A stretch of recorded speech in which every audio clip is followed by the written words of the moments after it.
I don't know if His Majesty would like to say something to the effect of what is the process of actually choosing a princess or the princess of Africa.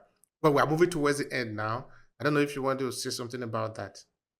Yes, what she just mentioned, there are some things that we don't talk. In fact, the coronation started 14 days before the day people knew about it. So these are spiritual exercises that I didn't want to talk about. But anyway, she has already mentioned it, so I will then talk about it. In the process of choosing her, we have sampled other people, looked at other people, considered so many factors, and then we say, no, these are not the rightful people. Among the three others, we chose her. And when I say we, means I'm not the only one. It's not that I'm using a veto power or being authoritative because I am the paramount chief of Africa. No. In Swab Federation, we have the gathering of the kings and chiefs, royalties, queen mothers, and all that of all parts of Africa. So she was duly selected. And when she was then selected, there is some spiritual exercise given to her, which is part of what she mentioned to you. She was then told, she was being told that, you know what? Go now for 7 to 14 days and be secluded. That is seclusion. Pray, fast, and act if you are the rightful person to be here. And in those exercises, it is an exercise of spiritual build, preparation for the position that she was about to emerge, which she's now there, coronated. So it is a spiritual process and exercise. We don't just say, you are coronated this day. No, the day that people saw was now a fulfillment of what has already been accumulated on the past 14 days. There are some exercises that were not even shown in the camera during her coronation. So there are several preparation steps. This is what I want to say. Just like when I was coronated, the day I came out was not the day I was coronated. The day I came out, even people could see that I was very drowsy. Why? Because I just stepped down from the top of a mountain down to the people. And people gathered already. I was exhausted, but I had to complete that coronation physically on the ground and put on my ornament to acclaim the position as the paramount chief of Africa. So the same process was what the Princess of Africa has undergone. Thank you so much, His Majesty. In fact, you see, only on this part, we could spend an entire day just talking about it. Some people might think it's not important. It is important. Even within the academians of Africa, we need to talk about these things. We need to write it down, at least part of it, so that our children can have it to read. There are process. It's not just like His Majesty said. It's not just okay. Today we do the ceremony. That is it. No, there are preparation for it. There are days for it. There are the grooming for it. There are a lot of things that goes into that.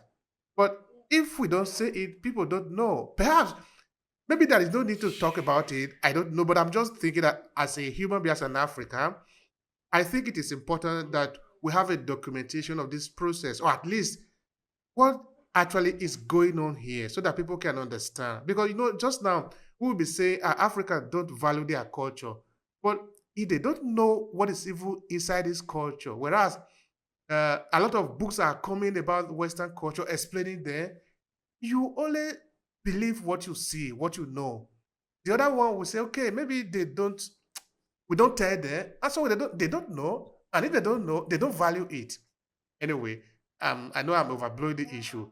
This one can be for another day.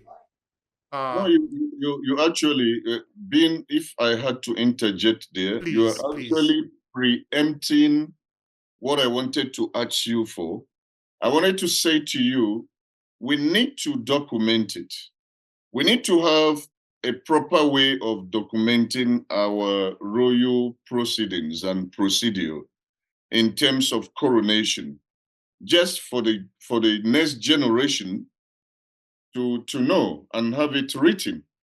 And because if they don't have it written, royalties will never be gone on the surface of the earth. And if they do not have the process of coronating a royalty, then it means they will do it the wrong way. We are more of the Westerners already, whereas we are Africans. And I often say that we become the sympathizers that cries more than the bereaved. And what does that mean? We are copycats as Africans. We are copycats. We are copying more than what we should be copying as Africans. No, it's wrong. It is a time for all of us to sit down tight and defend, hold, and uphold our cultures, traditions, and customs of Africa.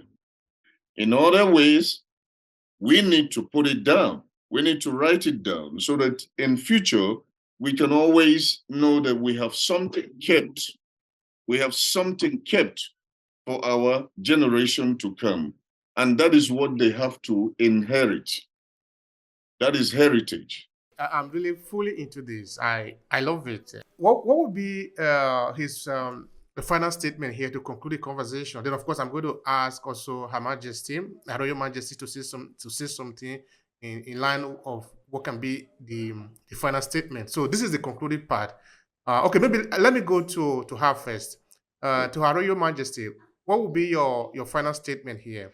It can be you want to reinforce a line, you want to leave a message, you want to say something to the effect of in relation to what we have said today. Please go ahead and do that. Okay. What I would like to say is that the struggle in Africa still continues. Um, so many things that cause you don't listen or you hear about them, but they're still happening. Today we talk of diaspora, but then we are still facing in Africa other countries that are still sold as slavery.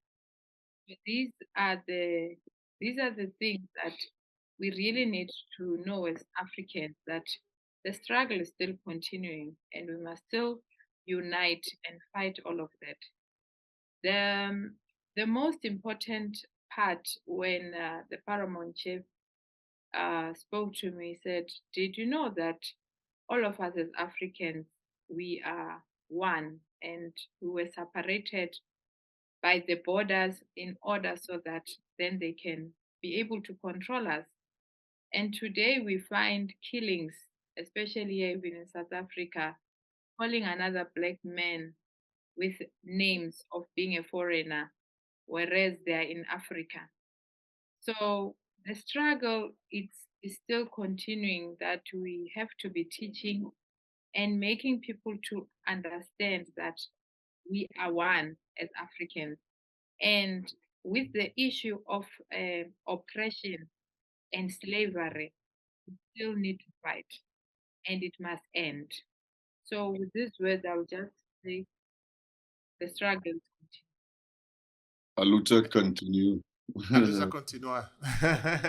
Thank you for that. All right, now is the turn of His Majesty. What would be your final thought here to conclude the conversation? Well, my final quote is that it is not over until it's over in Africa. As Africans, let's come together and have a formidable effort at all times. We should not see ourselves as foreigners in Africa. There are no foreigners in Africa. This is our land. And we are not running away. We're not going anywhere. We will remain to make sure that the culture, traditions, and customs of our forefathers, our ancestors, are upheld till the dying day, to the last day. And as the paramount chief of Africa, I will always stand on my ground to make sure that the culture is replicated, duplicated, and handed over to the next generation. At this point, I say to all listeners and watchers, Asante sana, habari za ajona, because we're almost getting towards the evening. Uhuru, Africa, and together we shall stand as Africans. Thank you very much. Thank you so much, His Majesty. And thank you so much also to Her Majesty. It has been an honor talking to you, to both of you. We are always happy to hear from you and to learn new things about our culture, about our heritage. Thank you so much, and have a beautiful time in South Africa. Thank you very much. Thank Asante. you. Thank you.